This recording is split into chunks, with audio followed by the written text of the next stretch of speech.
I was sitting alone in my kitchen when my phone buzzed with a message that stopped me cold.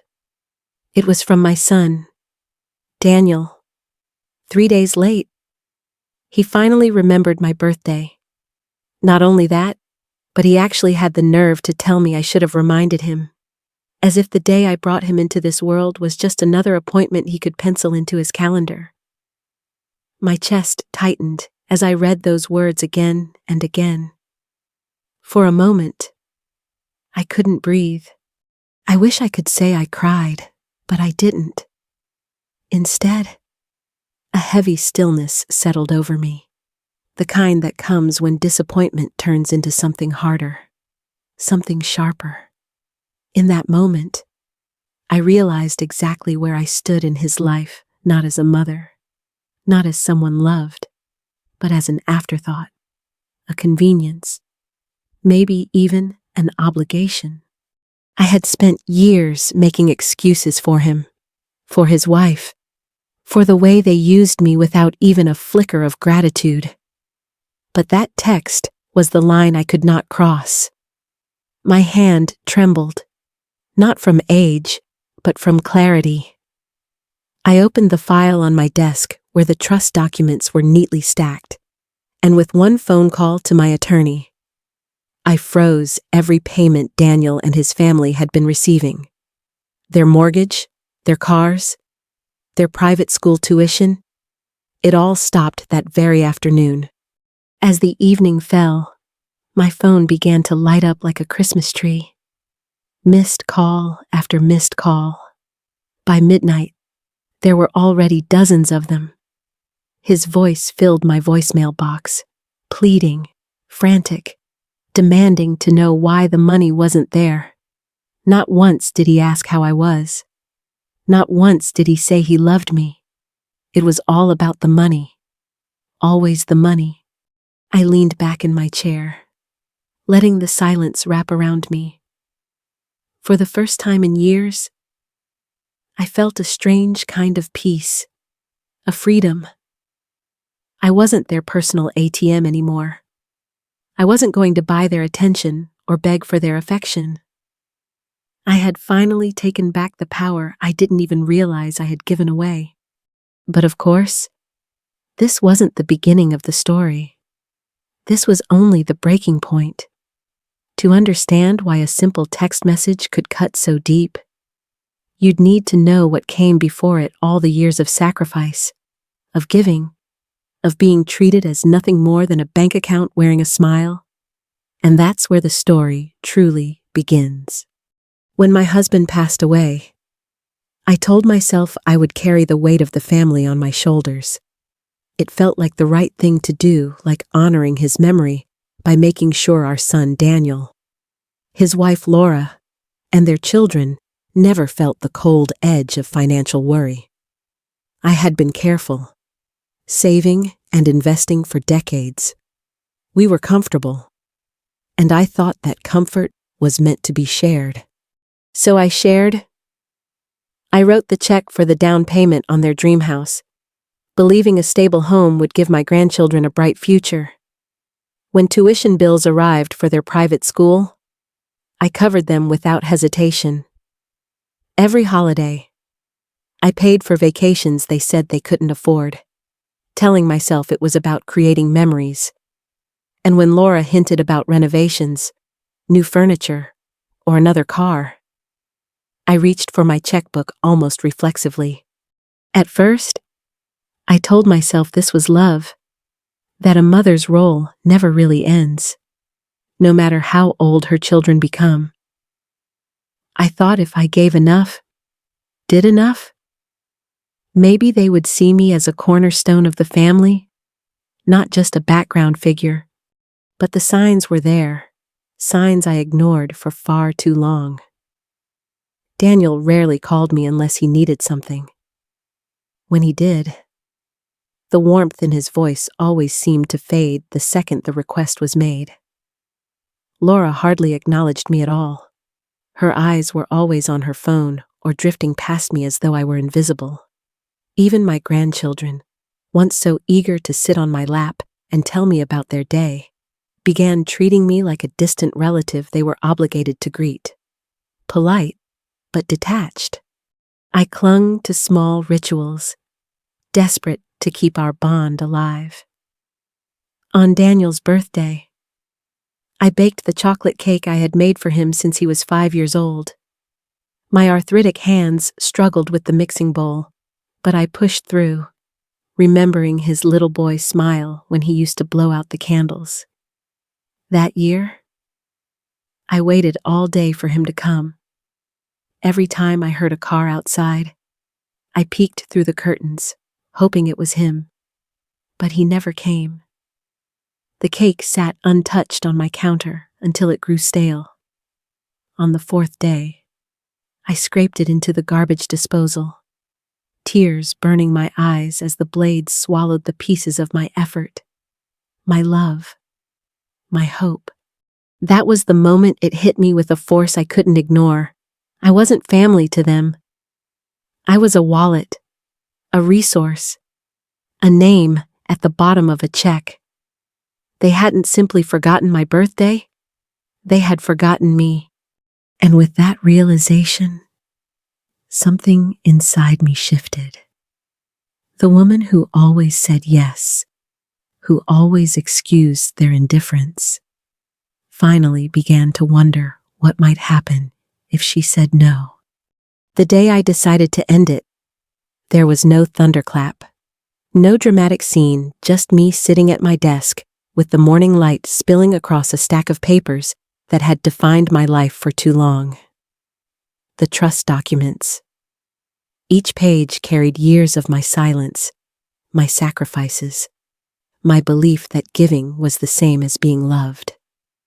My fingers lingered over them for a moment, heavy with hesitation. But then a steady calm took over. I had been pushed to this edge, and I knew there was no going back. I picked up the phone and dialed my lawyer. My voice was steadier than I expected as I explained what I wanted. Every transfer, every automatic payment, stopped immediately. For years, money had flowed out of my account like a river that never ran dry. But now, I was building the dam, hanging up that call. I sat still for a while, listening to the quiet of my apartment. For the first time in years, the silence didn't feel lonely.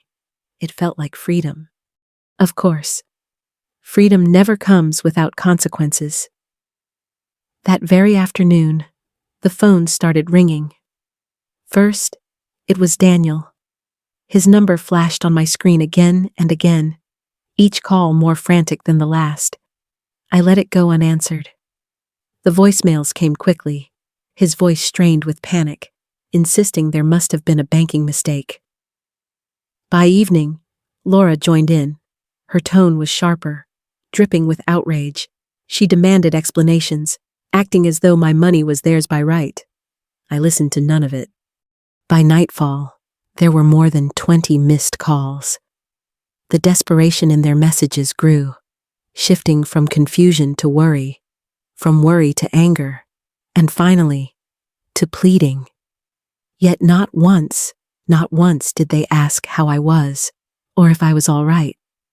It was all about the payments, the mortgage, the cars, the school tuition. Their lives had been built on my sacrifices, and without me, it was all starting to crack. And there I was, sitting in my chair with a cup of tea in hand, almost amused by the sudden urgency. Where was this energy when it came to remembering my birthday? Where was this fire when it came to showing me love, or respect, or even the simplest acknowledgement? That night, I slept better than I had in years. For the first time, I wasn't consumed by the fear of losing them, because the truth was already clear. I had lost them long ago. What remained now was a battle for dignity. I had taken the first step, and I knew the real confrontation was coming. They started pounding on my door just after 7:30 a.m., the kind of insistent thud that tries to turn panic into authority. I stood in the hallway for a breath, smoothing the sleeve of my sweater, feeling the cool weight of my pearls against my collarbone. Calm first, then action.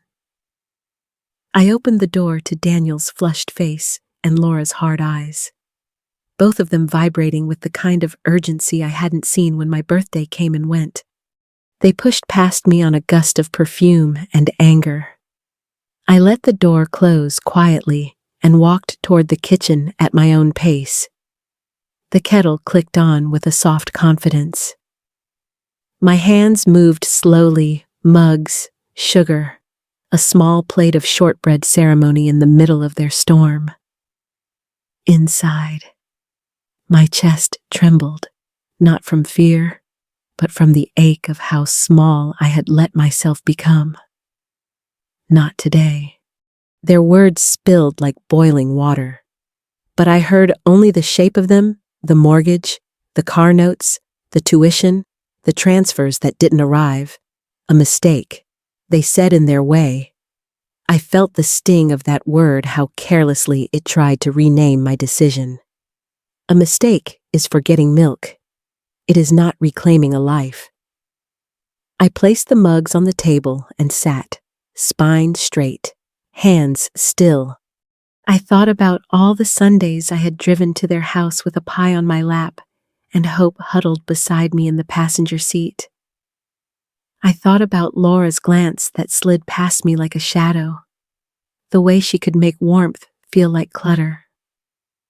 I thought about Daniel's voice that brightened when he needed something, then dimmed as soon as I said yes. I didn't raise my voice. I didn't need to. I had brought a folder. Paper is patient, but it does not lie. I laid it between us and found my breath. 5 years of banks and calendars and check stubs, the quiet record of a mother who thought generosity could substitute for love. Line by line, I traced the truth with my fingertip. In 5 years since their father died, I had transferred $87,000 in monthly support alone. That number did not include gifts, holidays, emergencies, or the $2,000 I gave them for the house. In return, I counted 32 visits that were not holidays, 14 family events where I sat at the edge of conversation, and exactly 7 calls asking specifically about my health. Meanwhile, there were 43 calls asking for money. Numbers are unromantic, but they are faithful. As I spoke, I felt my pulse slow. Their faces shifted offense first, then denial, then calculation. Laura's expression cooled into something polished and brittle. Daniel reached for guilt like it was a familiar coat family. Responsibility. Love. I let those words settle, and then I lifted them up to the light. Love does not itemize you. Responsibility does not require an invoice from me every month. Family is not a subscription you cancel if the perks stop. I told them what I had realized in the silence after the cake grew stale and the garbage disposal swallowed what was left of my hope. I had confused access with affection. I had rented my place at the table, and I was done paying. Their protest rose again, sharper now, but I stayed with the facts. The transfers had stopped. The trust was restructured. My boundaries were not a threat. They were a promise to myself.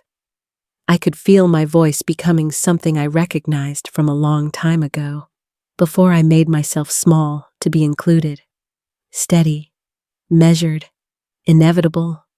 Then I set the terms, not like a threat, but like a reopening of the ledger. 30 days. Not of frantic calls or staged gestures, not of flowers purchased with the last line of a credit card. 30 days to show me a family that remembers without prompts, asks without scripts, includes without being asked. 30 days to speak to me as a person, not a provider. If, at the end, I felt seen, truly seen, we could discuss what support might look like in a world where respect isn't optional. If I sensed performance or manipulation, the door would close for good. The room went quiet. Daniel's shoulders sagged under the weight of a life built on automatic deposits. Laura stared at the folder as if numbers might blink first. I stood and walked them to the door. Not unkind, just finished. The hallway air felt cooler on my face. When the latch clicked, I leaned against the wood and let my hands shake for exactly 3 seconds. Then I exhaled. The balance had shifted. I had set the table back on its legs. And the very next day, the theater began soft check-in calls at odd hours. Awkward sweetness from voices that had once been curt. Grand gestures arriving on my doorstep like bouquets with price tags still tucked inside. It didn't feel like love. It felt like rehearsal. The change came almost overnight. One day, Daniel and Laura were pounding on my door with anger, and the next, they were calling with voices sugar-coated in sweetness. It was almost comical. Suddenly, every message started with just checking in, as though concern for me had always been their habit. They asked about my sleep, my meals, my arthritis, the very things they had brushed aside for years. At first, I simply listened. I let their words wash over me like lukewarm water, neither warming nor cleansing. I knew the pattern when direct pressure failed. Manipulation stepped in. Daniel's calls were the most transparent. He would slip little reminders into his questions, comments about the kids' school tuition, the rising costs of their mortgage, as if empathy and financial need belonged in the same breath. I answered with silence, or a calm that must be difficult, offering nothing more. The pauses unsettled him, and I could hear the strain in his forced chuckles. Laura, however, was the more polished player. She began sending me flowers, the kind I was allergic to, as if Google had made her suddenly thoughtful. Cards appeared in my mailbox with phrases copied from store-bought sympathy templates. She even dropped by once with a casserole, wrapped in foil, smiling too wide. But when I peeled it back, I saw the store's label still clinging to the bottom of the dish. A performance, not a gesture. Then came the grandchildren. Their voices on the phone were hesitant, almost rehearsed. One evening, my youngest granddaughter called me the best grandma ever 3 times in less than 2 minutes, as if it were a line she had been told to repeat until I melted. My heart ached, not from joy, but from knowing she didn't understand why she was being told to say it. I gently asked her what she loved most about our time together. There was a pause, then a fumbling answer about cookies. I haven't baked cookies with her in years. That silence told me everything. Each attempt left me more certain. They weren't trying to rebuild love. They were auditioning for my approval, hoping money was still the ticket to the stage. And I, for once, held the power to decide whether the show continued. I found myself answering less, letting calls roll to voicemail. When I did respond, my words were careful and clipped, like a teacher correcting sloppy work. I could hear the desperation growing in their voices, masked with artificial warmth. The more they performed, the more invisible the real bond became. Disappointment lingered. Of course, part of me had hoped they might seize the chance to truly reconnect, to see me as more than a provider. But clarity is a strange gift. It hurts, but it also frees. I was no longer fooled by their tactics. What they offered wasn't love, it was negotiation. And as the days passed, I knew the games weren't over. If anything, this was just the middle act. Their next move would be bigger, bolder, more desperate. I could feel it building like a storm on the horizon. It was a Saturday morning when I heard the knock softer than before, but no less insistent. I opened the door, and this time it wasn't just Daniel and Laura standing there. The children were with them, their small faces framed with nervous smiles, their eyes darting between their parents and me. For a moment, my heart leapt. I thought maybe, just maybe, they had come because they missed me. But then I saw it. The way Laura's hand rested firmly on her daughter's shoulder, almost guiding her like a puppet. The way Daniel whispered something under his breath before nudging my grandson forward. And then came the words, rehearsed, too polished for their little mouths. Please about how much they loved me, how much they needed me, how sad they would be if I didn't help their parents. It was a knife in my chest. I adore those children. They are innocent, and yet here they were, turned into bargaining chips in a game they didn't understand. I knelt down, brushing a strand of hair from my granddaughter's forehead. Her voice quivered as she repeated the lines she'd been fed, her eyes not meeting mine. I wanted to scoop her up, tell her she didn't have to do this, that love shouldn't feel like a performance. Inside, the war raged.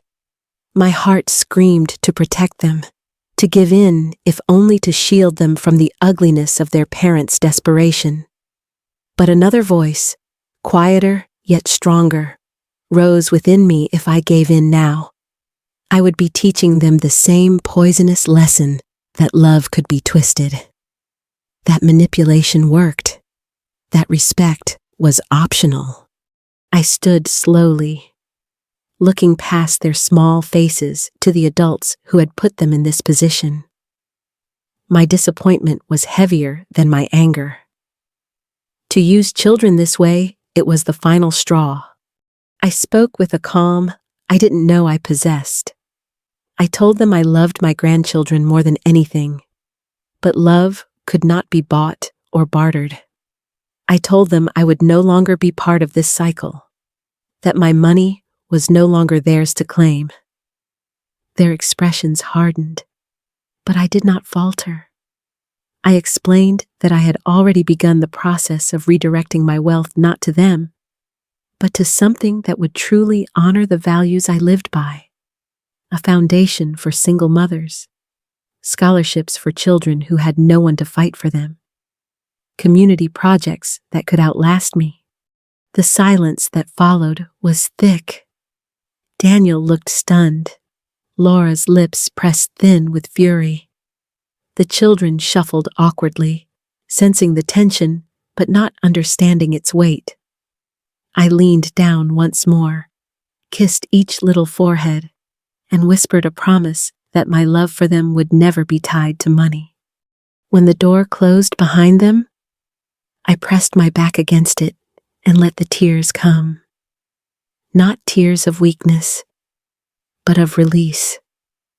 It hurt to see the children caught in the middle, but I knew I had done the right thing.